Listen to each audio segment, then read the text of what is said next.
Oliy Majlis Senatining 12 yalpi majlisi 2 ish kunida iqtisodiyot, jamoat xavfsizligi, sud huquq va boshqa sohalarga oid bir nechta qonunlar ko'rib chiqildi.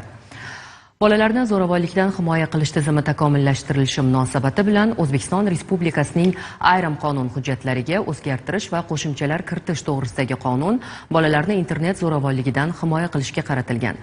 Majlis tafsilotlari muxbirimiz Dilfuza Esanova lavhasida.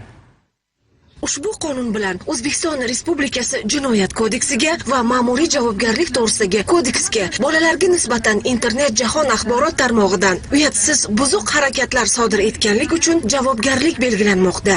Yangi normaga ko'ra 16 yoshga to'lmagan shaxsga nisbatan telekommunikatsiya tarmoqlari yoki internet orqali uyatsiz harakat sodir etish alohida tarzda og'ir jinoyat sifatida baholanadi. Shuningdek, Jinoyat kodeksi yangi modda bilan to'ldirildi. Bila turib, voyaga yetmaganlar tasvirlangan pornografik mahsulotlarni saqlash harakatini 1 yil davomida takroran sodir etganlik, voyaga yetmagan shaxs tavsiflangan va tasvirlangan pornografik mahsulotni tarqatish, reklama qilish, namoyish etish maqsadida O'zbekiston hududiga olib kirish.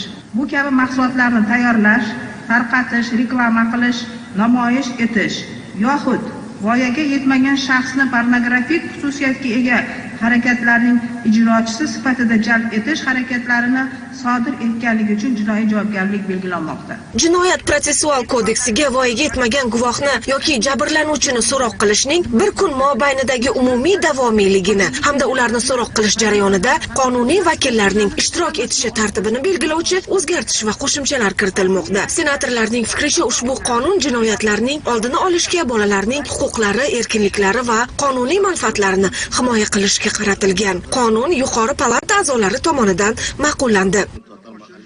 Majlisda O'zbekiston Respublikasining ayrim qonun hujjatlariga o'zgartirish va qo'shimchalar kiritish to'g'risidagi qonun ham ma'qullandi. Masalan, davlat boji to'g'risidagi qonunga kiritilayotgan o'zgartishlarga ko'ra, vatandosh kartasi egalariga davlat bojini to'lashdan ozod qilish bo'yicha imtiyozlar berilmoqda. Vatandosh kartasi egasi O'zbekiston Respublikasiga vizasi kelishi, pasportini amal qilish muddatiga yoki harakatlanish hujjatini amal qilish muddatiga vatandosh kartasini olishi, shu vatandosh kartasidan asosida O'zbekiston hududida chet el fuqarolari uchun ma'lum ko'chmas mulk sotib olish bo'yicha belgilangan miqdorda amal qilmagan holda ko'chmas mulk sotib olishi, chet el fuqarolari uchun mehnat faoliyatini tasdiqnoma olmasdan mehnat faoliyatini amalga oshirishi, O'zbekiston fuqarolari uchun belgilangan tibbiy, ijtimoiy davlat xizmatlaridan foydalanishi, shu bilan birga O'zbekiston hududida turgan joyi bo'yicha ro'yxatdan o'tib yashashlari uchun davlat bojlaridan ozod etiladi.